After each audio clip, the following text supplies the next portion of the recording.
Assalamualaikum warahmatullahi wabarakatuh. Selamat pagi, siang, atau sore atau malam.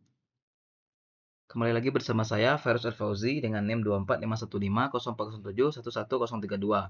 Pada kesempatan kali ini saya akan mempresentasikan hasil simulasi saya mengenai keamanan basis data akademik menggunakan Role Based Access Control atau RBAC pada IBM DB2 di sistem operasi CentOS. Lanjut, kita akan masuk pada latar belakang. Latar belakang dari eh, simulasi saya ini mengenai dalam perkembangan teknologi informasi saat ini, basis data menjadi bagian penting bagi institusi akademik. Sumber data seperti data mahasiswa, dosen, hingga nilai akademik tersimpan dalam database dan harus dilindungi dengan baik. Masalahnya, setiap pengguna memiliki wewenang yang berbeda-beda. Jika tidak diatur dengan benar, perbedaan hasil tersebut bisa memicu penyalahgunaan data. Karena itu dibutuhkan mekanisme keamanan yang mampu membatasi hak akses berdasarkan peran pengguna. Solusi yang saya gunakan ialah Role Based Access Control atau RBAC. Dengan simulasi ini, saya menerapkan RBAC pada IBM DB2 yang berjalan di CentOS untuk membatasi dan mengatur akses antara pengguna dosen dan mahasiswa. Dengan cara ini, keamanan dan integritas dapat terjaga dengan baik. Lanjut. Pada bagian tujuan simulasi saya ini ada 4. Yang pertama itu menerapkan keamanan berbasis peran atau RBAC pada database. Yang kedua, membatasi hak akses user agar mereka hanya bisa mengakses data sesuai tugas dan perannya. Yang ketiga, menguji apakah proteksi data berjalan dengan semestinya. Dan terakhir, membuktikan konsep keamanan DB2 terutama dalam hal kontrol hak akses. Lanjut pada lingkungan sistem. Simulasi ini dilakukan pada lingkungan yang pertama, saya menggunakan sistem operasi CentOS Linux. Yang kedua, saya menggunakan DBMS itu IBM DB2 versi 11.1.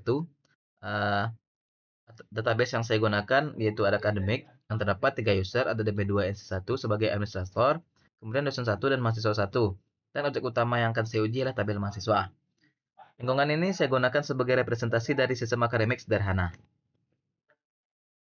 Lanjut pada desain keamanan. Pada tab desain keamanan, saya membagi pengguna menjadi 2 role utama. Yang pertama, role dosen. Dengan hak akses, select, insert, dan update. Ini menggambarkan bahwa dosen bisa melihat, menginput, dan memperbarui nilai mahasiswa. Yang kedua, ada role mahasiswa dengan hak akses hanya select. Artinya mahasiswa hanya bisa melihat datanya namun tidak bisa memodifikasi. Lalu saya mengingatkan user ke role-nya masing-masing, dosen 1 ditambahkan ke role dosen, dan mahasiswa 1 ke role mahasiswa. Jadi kita akan masuk kepada implementasinya. Implementasi ini dilakukan menggunakan command DB2. Pertama itu kita membuat 2 role, create role dosen. Yang kedua, create role mahasiswa. Untuk memberikan hak akses untuk dosen ada grant, select, insert, dan update. Dan untuk mahasiswa ada grant, select saja. Kemudian role tersebut diberikan ke user. Grant role dosen to user dosen 1. Dan grant role mahasiswa to user mahasiswa 1. Dan dengan konfigurasi ini, hak akses sudah terstruktur sesuai desain. Ketika kita masuk pada pengujian, ini saya yang pertama itu menguji mahasiswa. Pada pengujian pertama saya login sebagai mahasiswa 1. Hasilnya itu ketika mencoba melakukan insert, akses ditolak atau gagal. Dan ketika melakukan select, perintah berhasil. Artinya mahasiswa hanya bisa membaca data namun tidak bisa mengubah atau menambah data. Yang kedua, pengujian pada dosen itu saya login sebagai dosen 1.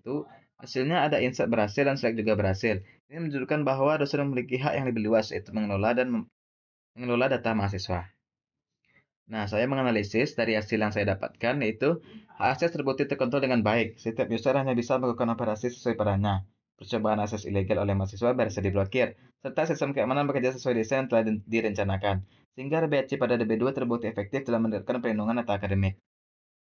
Kesimpulan yang saya dapatkan yaitu simulasi RBAC berhasil diterapkan pada IBM DB2. Pengendal mampu menegakkan kontrol keamanan data. Mahasiswa tidak dapat modifikasi data sehingga risiko penyalahgunaan dapat dicegah. Dosen dapat mengelola data akademik dengan aman dan sesuai kebutuhan. Dan konsep keamanan ini sangat relevan untuk diterapkan pada sistem akademik nyata. Sekian presentasi saya pada kali ini. Terima kasih atas perhatiannya dan mohon maaf jika ada salah kata. Wassalamualaikum warahmatullahi wabarakatuh.